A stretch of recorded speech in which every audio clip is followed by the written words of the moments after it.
नमस्कार, मु doctor Priyabrata Deb, chairman managing director sports group of hospital, Nirmala पत्रिकार मुख्य संपादक। निर्मला पत्रिका माँ ना निर्मला ना आम यहाँ प्रारंभ करूँ। उद्देश्य थिला जे आम ओडिशा साहित्य जहाँकि आम देखुचु कि दिनक दिन से लोप पाया जाऊँगी। साहित्य उपरे लोकंर जो पिलामानंकर आग्रह आग भाया ना, तो आम माँ भी सब साहित्य प्रति बहुत अगाढ़ से प्रेम तर सब साहित्य आम मान सब ओडिया मीडियम पाठ पढ़ाई। ओडिशा ओडिया भाषा उपर बहुत आत्मविश्वास थिला, गर्व थिला। तो ताकू नहीं कि आम साहित्य पत्रिका उन्मोचन करूँ 2 वर्ष आज सेकेंड एडिशन। आशा करुँ दिनक दिन एडिशन माध्यम आम लोक मान पाखे ओडिशा साहित्य विज्ञान को आम पहुँचे पारिबा। प्रथम वर्ष आम प्राय 47 जन कवि मानकर कविता ये उन्मोचन करूँ। ये वर्ष प्राय 73 जन विभिन्न ओडिशार विभिन्न जगह और छत्तीसगढ़ किसी जन आमको देइछंती तांकर कविता जोटा कि आम आज उन्मोचन करूँ। ये अवसर में स्पोर्ट्स हॉस्पिटल तरफ आम कवि मान ओडिशा रे जति कवि मान आमर अच्छा सम्मान जन कि आम एक प्रिविलेज कार्ड आज लॉन्च कलु, जहाद्वारा आम आमर जो कवि मान अच्छा जो मैंने अंडर प्रिविलेज अच्छा कहीं रेकग्नाइज करती प्रथम थर पर स्पोर्ट्स हॉस्पिटल से रेकग्नाइज कर प्रिविलेज कार्ड द्वारा आम से विभिन्न प्रकार हेल्थ केयर सपोर्टा को आम सुविधा सहयोग करूँ और रिहाती दर में सुविधाटा दे पार। हाँ, एथर ए वर्ष आम निर्मला सम्मान जो प्रतिभा सम्मान अच्छी से आम किसी जन जो नर्सिंग स्टूडेंट माने जो माने कि बेस्ट 10th कैटेगरी आसछंती बीएससी आउ एमएससी स्टूडेंट माने ताकू आम ये प्रतिभा सम्मान दबू। प्लस आम आपण मैंने शुणी बालेश्वर गोटे छोट कुनी पिलाटी तार देहर प्रत्येक अंग से डोनेट करथिला तार पूर्व ठाकुर पाख जावा पूर्व से तार माता पिता माने डिसाइड करिकी तार अंगदान करथिले। तो तांको माता पिता मानक आम यही शुभ दिन में आम फेलिसिटेट कर।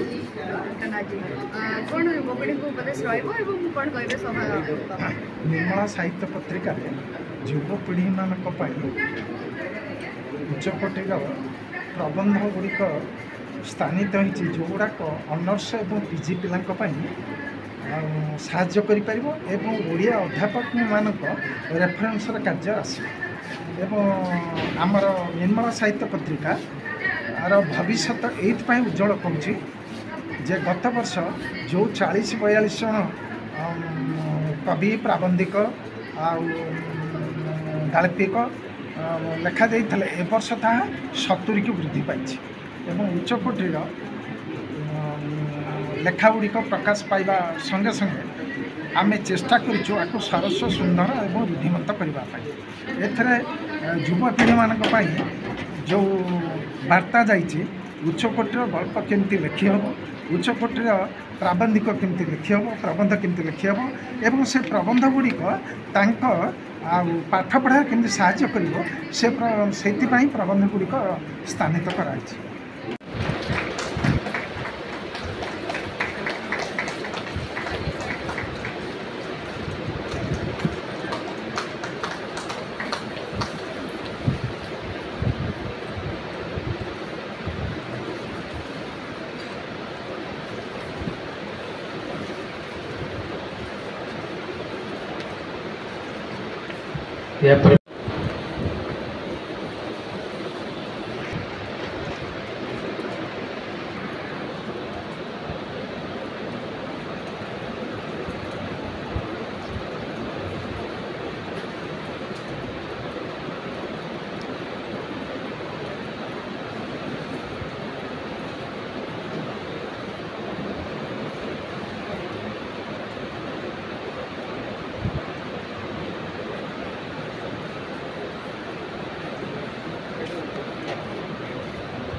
अर्थबृंद आज निमंत्रित समस्त कवि मानू लेखक मानू और मीडिया बंधु मानू मुझे पवित्र दिन में शुभेच्छा जनाऊँ।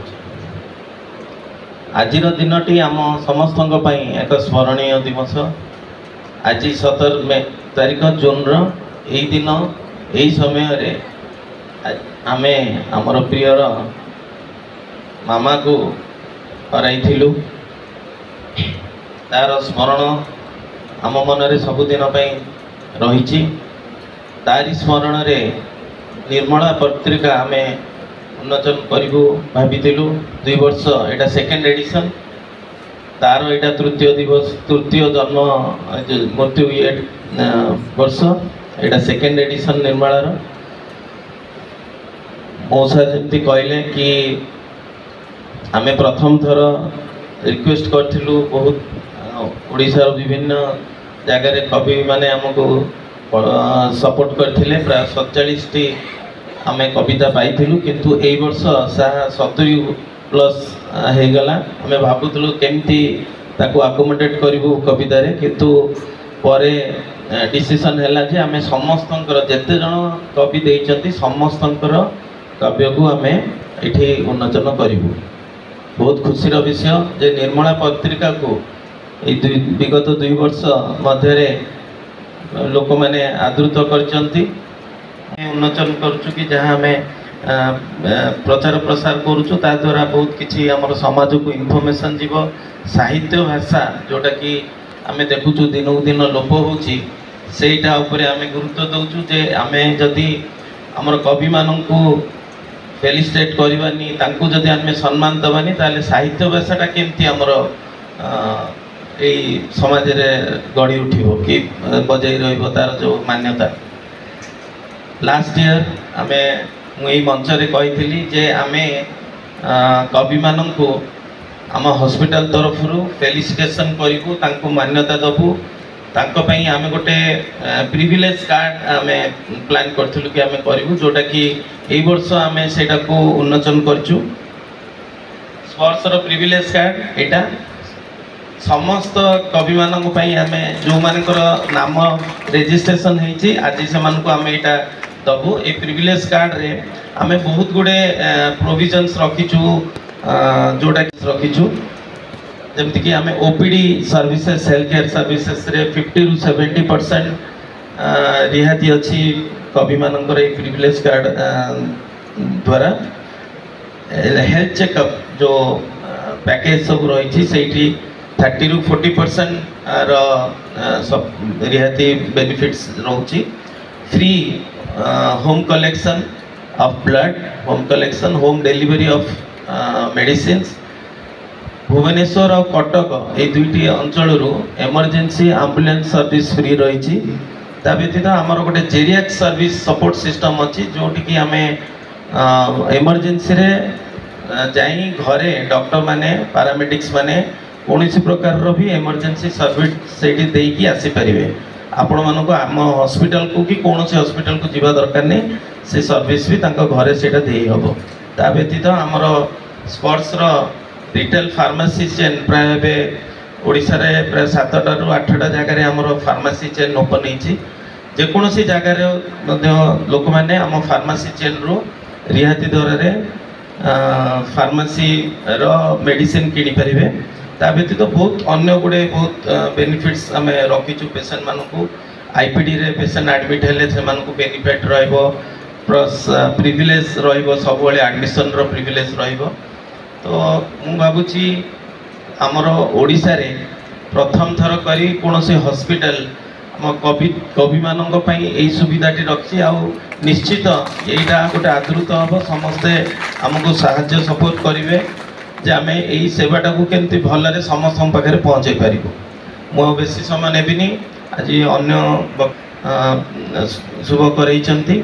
आउ निर्मला आमर पत्रिका उन्मोचन होची व्ययबहुल हेले मध्य आमर चेष्टा अच्छी जे सबु बेले एटा को मेंटेन करबा प्रॉपर वे रे प्रिंटिंग टू नहीं सबु जिनस जोटा कि दिवाकर मौसा मत सब सेवा करी हेल्प करी आ बाबांकर सबुबले आमर उपरे ब्लेसिंग रोची फैमिली मेंबर सपोर्ट रोची आ मु सबले जगन्नाथ पाखे प्रार्थना करी निर्मला पत्रिका दिन को दिन उन्नति हो। धन्यवाद।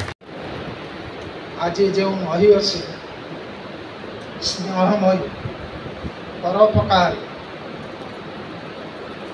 महिला उद्देश्य ये सभार आयोजन करा स्नेहमयी उद्देश्य मोर भक्तिपूत प्रणाम जनाई मोर वक्तव्य आरंभ कर अतिथि मान परिचय प्रदान करने निष्प्रयोजन कारण जो मैंने सुपरिचित सभा कार्यर श्रीजुक्त शांतानु कुमार आचार्य संपर्क में कहते सम्राट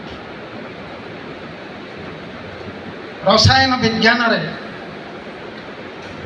छात्र थिले भी ओडिया साहित्य से जो प्रोफेसर कुमार वर दास अर्थनीतिर प्रोफेसर किंतु तांकर समाज एवं अन्यान्य पेपर रे जो आर्टिकल गुड़िक बाहर अनेक कहते ओडिया अध्यापक प्रोफेसर बाबा चरण पट्टनायक डॉक्टर बाबा चरण पट्टनायक एकाधार जड़े प्रारंभिक समालोचक चिंतक शिक्षाविद एवं प्रशासक आलोचना क्षेत्र में जो उल्लेखनीय अवदान कर तीन जनिया कमिटी मनोनीत कर नृसिंह साहित्य सम्मान सम्मानित करता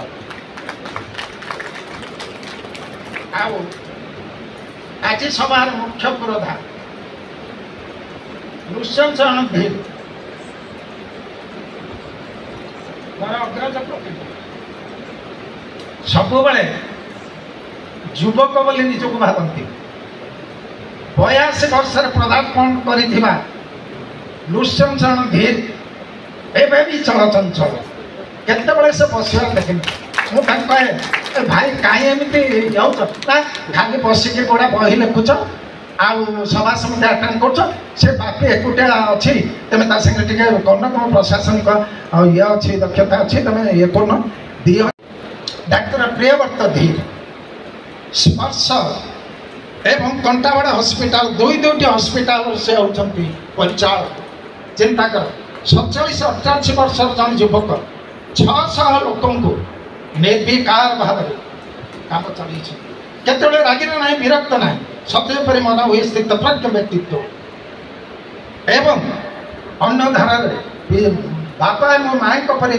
अतुल अनायबेल स्नेह प्रेम मु तो भावे सी होती युगर श्रवण कुमार गोटे कांधरे गोटे पटे निर्मला साहित्य पत्रिका आर पटे कांधरे नृसिंह साहित्य सम्मान आग को चलती पछर कहूँ मौसा मो पछ पछ टे आस काले मु कौटी थकीजी कि तेणु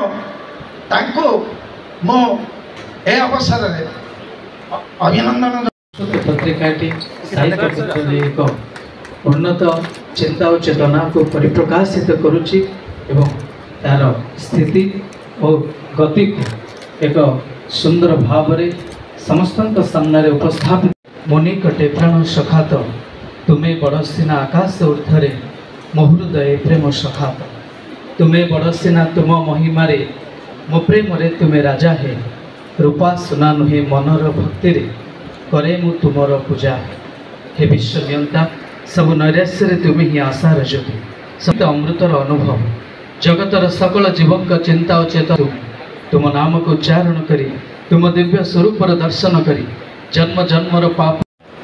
And I am Abhilasha, and it is with great honor and heart full of warmth that we stand before you today to launch the Nirmala Aid for Community Foundation, which is in the loving memory of our grandmother, late Srimati Nirmala Dheer, or as we fondly call her, Mama, Jejama and I. Jejama was more than a grandmother to us. she was a beacon of love, wisdom, and unwavering support. Her nurturing spirit and compassionate heart touched the lives of everyone she met. Jejama's life was a testament of the power of kindness, the importance of family, and beauty of selfless service. Today, as we inaugurate this foundation, we aim to carry forward her legacy and spreading the light of her values far and wide. NSCF dedicated to fostering community, promoting wellness, and providing support to those in need, just as Jejama did through her life. Our mission is to create a landscape where every individual feels valued, supported, and empowered to reach their full potential. Here's presenting the Nirmala Aid for Community Foundation at a glance.